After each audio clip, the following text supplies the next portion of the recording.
નમસ્કાર મિત્રો, હવે થોડા જ દિવસોની અંદર ઉત્તરાયણ આવવાની છે ત્યારે એક દુઃખદ ઘટના સામે આવી છે। વડોદરામાં પતંગની દોરીથી ગળું કપાતા યુવકનું કમકમાટી ભર્યું મોત થયું છે। ગળાની તમામ નસો કપાઈ ગઈ।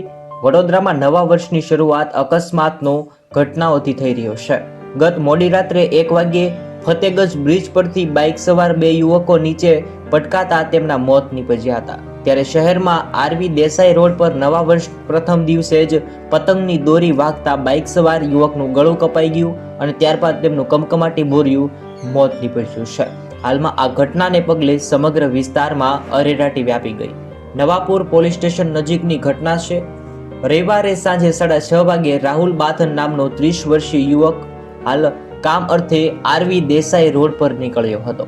આ દરમિયાન નવાપુર પોલીસ સ્ટેશન નજીક બાઇક સવાર રાહુલ બાથમના ગળામાં પતંગની દોરી આવી જતા તેના ગળા પર ગંભીર ઈજાઓ પહોંચી હતી અને તેને તાત્કાલિક 108 બોલાવી અને સારવાર માટે હોસ્પિટલમાં ખસેડવામાં આવ્યો હતો। સયાજી હોસ્પિટલમાં તેમની સારવાર ચાલી રહી હતી। તે દરમિયાન હાલ તેમનું ગળું કપાતા મોત નીપજ્યું છે તેવા સમાચાર સામે આવ્યા છે। આવી રીતે મિત્રો ઉત્તરાયણ આવી રહી છે તેમાં ખાસ આપણે બધાને ધ્યાન રાખવું જોઈએ। પશુ પક્ષીઓનું આપણે ખાસ કરીને ધ્યાન રાખવું।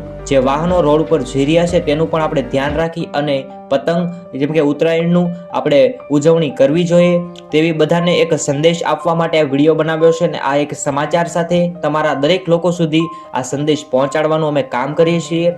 દરેક લોકો સુધી આ વિડીયો શેર કરજો। ઉત્તરાયણ આવે તે પહેલા દરેક લોકો સુધી આ વિડીયો પહોંચી જાય કેમ કે દરેક લોકો માટે આ એક જરૂરી વસ્તુ છે। લોકો પશુ પક્ષીનું ધ્યાન રાખે, વાહનનું ધ્યાન રાખે અને બધા લોકોનું ધ્યાન રાખી અને એક ઉત્તરાયણની ઉજવણી કરે તે માટે દરેક લોકો સુધી મિત્રો આ વિડીયોને શેર કરજો।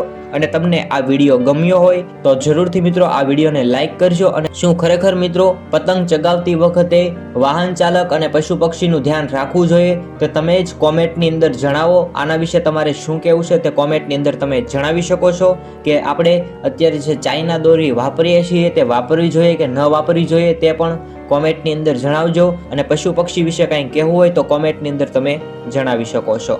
જય હિન્દ, વંદે માતરમ।